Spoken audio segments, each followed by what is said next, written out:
Hei, salutare la toți pe canalul este Francesc. Eu vă voi prezenta o biserică care se cheamă Sihăstria, Mănăstirea Sihăstria. Și acum eu sunt în dânsa. Mă văzut dacă mă auziți încet, dar nu vreau să fac pe oameni să mă audă, să mai fac ceva.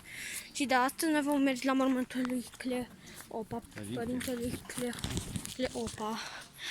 Suntem pe drum. Acesta este episodul 2. Episodul se va fi la un popas. Și da, voi face un live pe Instagram. Aici sunt live. Aici suntem la o pădurice de biserică. Mai sus.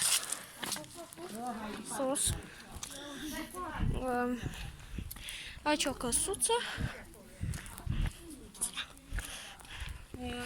Și mai puțin și ajungem la mormânt. Vreau să apăsez de la și de subscribe. Și da. Și mergem pe drum. Cred că acolo va fi mormântul. Acolo sunt niște brazi frumoși. La sus brazii. Și da, o spun niște postări pe Instagram.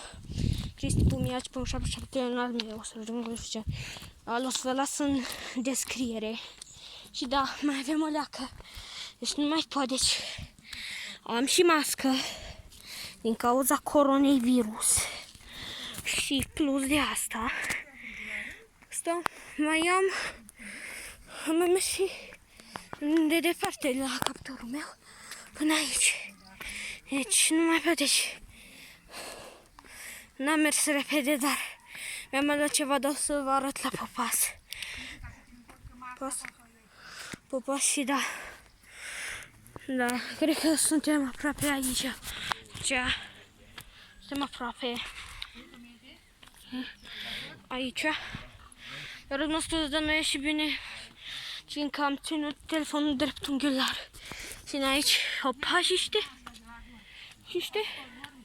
O să-mi dau masca jos ca să mă auziți mai bine. Sper că acum mă auziți bine. Și da, acolo o coroană de brad. O priveliște foarte frumoasă. Asta. Acolo se construiește o bisericuță. Și da, acolo biserica Sihăstria. Acolo munți. O să fac și un video de la munte, de pe Durău, cu o listă sfințiți, cred că ați văzut pe Instagramul meu. Și care mi-ați dat follow. Și aici am ajuns la mormânt. Este la mormânt. Văd acolo niște preoți. Aici trebuie să pun masca. Pune masca. Așa. Așa. Nu putem să țin așa. Și aici este un preot. Această biserică. Acolo. Aici altul. Aici altul. Aici sunt alte morminte. Am ajuns la Cleopa. Voi face o leacă de liniște.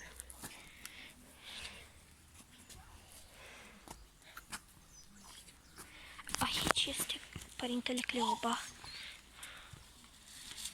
Aici Cleopa Ilie. Așa. Da. Și aici sunt ăștia.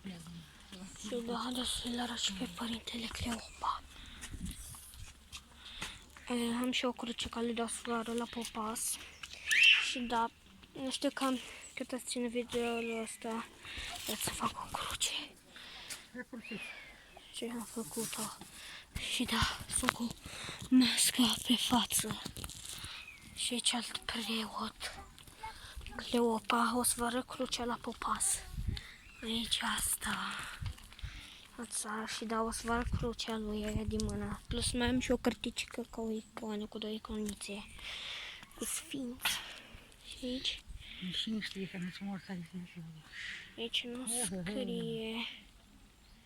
Și în ce s-au născut. Dar scrie în ce am murit decedat la 62 martie. De 82. Nu, la 82 de ani, dar nu scrie. Da, nu scrie nașterea. Decedat la 62, dar nu scrie când ai născut. Da, nu scrie, dar nu lăsa unul nu te scrie. Ai grijă. Mamica mea se ducă. Dar nu nimic. Și mai întâmplă. Și da, o să fac și video cu popasul meu. Cred că o să mă opresc aici. Și da, cam atât cu acest video, să urmeze popasul. Și da, eu am văzut telefonații versus mai tari. Și o să vedeți și pe Instagramul meu care o să vi-l las în descriere. Și noi ne vom revedea la popas în episodul 3.